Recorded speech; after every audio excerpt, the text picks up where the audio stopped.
السلام علیکم۔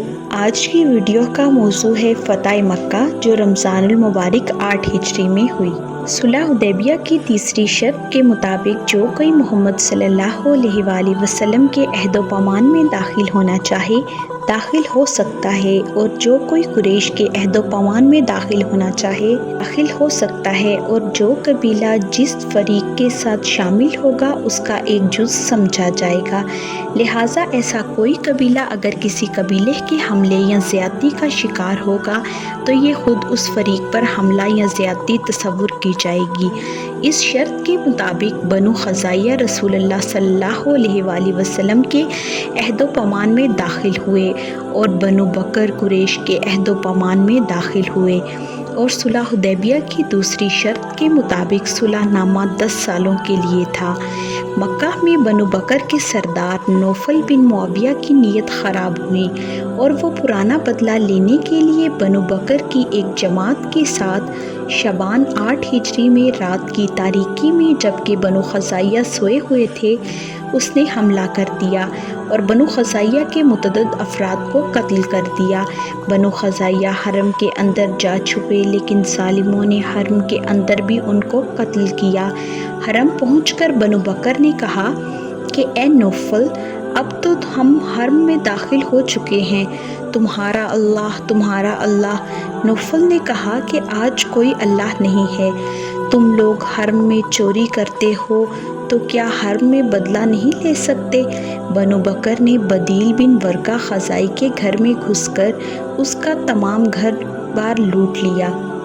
ادھر قریش نے اپنے ہتھیاروں سے بنو بکر کی مدد کی، لیکن قریش میں سے صفوان بن امیہ، اکرمہ بن ابی جہل، سہیل بن عمرو وغیرہ نے بنو بکر کے ساتھ حملے میں شرکت کی۔ بنو خزاعہ کے تقریباً 30 آدمی مار ڈالے گئے، جن میں کئی افراد کو حرم کے اندر قتل کیا گیا۔ قریش کا فرض تھا کہ صلح حدیبیہ کی شرائط کے مطابق بنو بکر کو جنگ سے روکتے اور حضور صلی اللہ علیہ وآلہ وسلم کے عہد و پیمان میں آئے ہوئے بنو خزاعہ پر حملہ نہ کرنے دیتے، لیکن قریش نے خود ہی بنو بکر کا ساتھ دے کر صلح حدیبیہ کی شرطوں کا مذاق اڑایا۔ بدیل بن ورقہ اور عمرو بن سالم اپنی قوم خزاعہ کے چند آدمیوں کے ساتھ مدینہ کی طرف روانہ ہوئے کہ رسول اللہ صلی اللہ علیہ وآلہ وسلم سے بنو بکر اور قریش کے اس ظلم و ستم اور عہد شکنی کی شکایت کریں۔ جس رات مکہ میں معاہدہ صلح کی دھجیاں اڑائی جا رہی تھیں، اس رات خزاعہ کے چند آدمیوں نے حضور صلی اللہ علیہ وآلہ وسلم کا اسم مبارک لے کر فریاد کی کہ اے خاتم النبیین، ہماری مدد کیجیے اور فریاد سنیے کہ بنی بکر نے ہم پر حملہ کر دیا ہے اور قریش نے ان کا ساتھ دیا ہے۔ اس وقت آپ صلی اللہ علیہ وآلہ وسلم ام المومنین حضرت میمونہ رضی اللہ تعالیٰ عنہا کے حجرے میں وضو فرما رہے تھے۔ آپ صلی اللہ علیہ وآلہ وسلم نے خزاعہ والوں کی یہ فریاد جو مکہ میں آ کر رہے تھے مدینہ میں سنی، اور فوراً جواب میں لبیک لبیک فرمایا۔ حضرت میمونہ رضی اللہ تعالیٰ عنہا نے عرض کیا کہ لبیک آپ صلی اللہ علیہ وآلہ وسلم نے کس کی آواز میں فرمایا؟ آپ صلی اللہ علیہ وآلہ وسلم نے جواب دیا کہ اس وقت بنو خزاعہ کے لوگوں کی فریاد میرے کانوں تک پہنچی ہے، اس کا جواب میں نے دیا ہے، اور عجیب بات یہ ہے کہ بنو خزاعہ نے بھی آپ صلی اللہ علیہ وآلہ وسلم کی آواز اپنی فریاد کے جواب میں سنی۔ صبح کو آپ صلی اللہ علیہ وآلہ وسلم نے حضرت عائشہ رضی اللہ تعالیٰ عنہا سے فرمایا کہ رات مکہ میں بنو خزاعہ کو بنو بکر اور قریش نے مل کر قتل کیا ہے۔ حضرت عائشہ رضی اللہ تعالیٰ عنہا نے عرض کیا کہ کیا آپ صلی اللہ علیہ وآلہ وسلم کا گمان ہے کہ قریش بدعہدی کریں گے؟ آپ صلی اللہ علیہ وآلہ وسلم نے فرمایا کہ انہوں نے ضرور بدعہدی کی ہے، ان قریب حق تعالیٰ ان کے حق میں حکم صادر کرنے والا ہے۔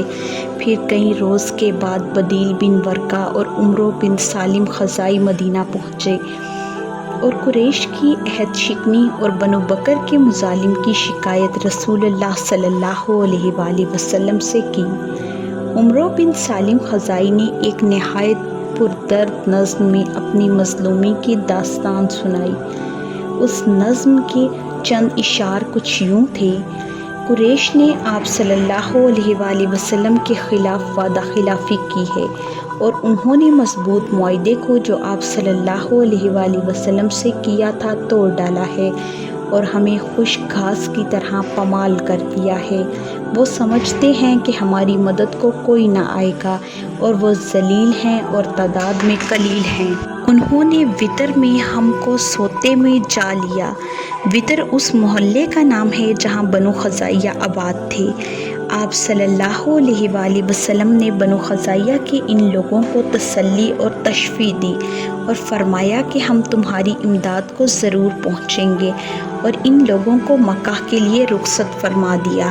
جب یہ لوگ مدینہ سے رخصت ہوئے تو آپ صلی اللہ علیہ وآلہ وسلم نے فرمایا، ابو سفیان مکہ سے صلح کی مدت بڑھانے اور عہد کو مضبوط کرنے کے لیے روانہ ہو چکا ہے، لیکن وہ ناکام واپس جائے گا۔ اگر آپ کو آج کی ویڈیو پسند آئی ہو تو لائک، شیئر، کمنٹ اور سبسکرائب ضرور کریں اور گھنٹی کے نشان کو دبائیں تاکہ آپ کو آنے والی ویڈیوز کی نوٹیفیکیشن بر وقت ملے۔